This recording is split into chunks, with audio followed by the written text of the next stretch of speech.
Hey, what's up, guys? Welcome to the Bible Study Minute. Today we're beginning a look at the book of Jeremiah, and we're taking a look at chapter 1, verse 1 through chapter 3, verse 5. And in the first few verses, we get a picture of who Jeremiah is and when he fits into the timeline of the biblical narrative. So, first thing we see is that he is the son of a priest, and he is from the tribe, or at least the region of the tribe of Benjamin. And from there, we see that we're given details about when he lived and when he actually did his ministry. So we see that his ministry begins around the midway point of King Josiah's reign in Judah. And then his prophetic ministry continues all the way up to the Babylonian exile when Judah is finally taken captive by the Babylonians and led off into captivity there. So that's when the prophecy of Jeremiah is taking place. But when it comes to the actual calling of Jeremiah, it's very similar to the calling of Isaiah, where we see the Lord touching his lips and putting his word into his mouth, and then giving him the message and telling him to go and to be his voice to the people of Israel.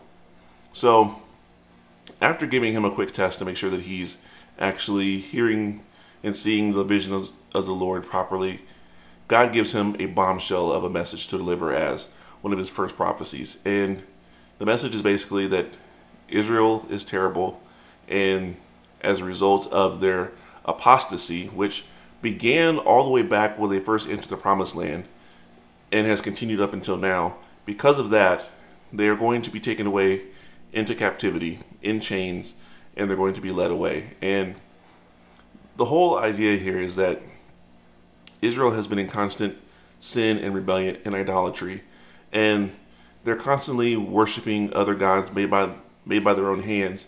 Yet there are some circumstances in their life where they realize that they were in trouble and they actually needed the Lord, and they would call on him because they hadn't completely forgotten him.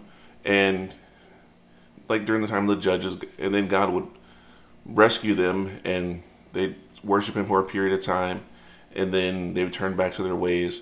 And with the most recent one being under King Josiah, where he had his reforms, removed all the idols from the land, but then as soon as he died, his next son took the throne and they went back to their old ways.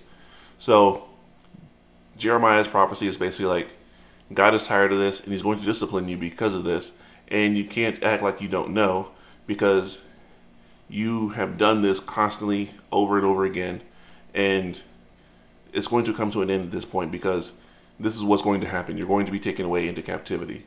And this is the first message that Jeremiah is given. So what is our takeaway?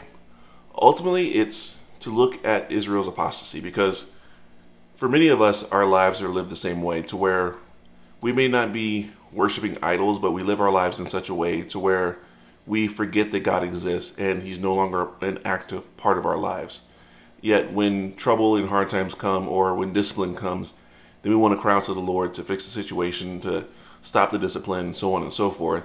Instead, we need to take the opportunity, like 1 Corinthians chapter 10, verse 6 or 7 tells us, to where it tells us that like everything that happened in the Old Testament served as an example to us.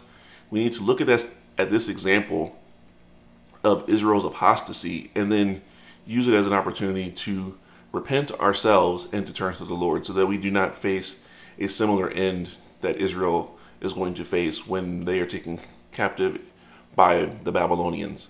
So that's the takeaway here, and that's all I got for now. Until next time, grace and peace.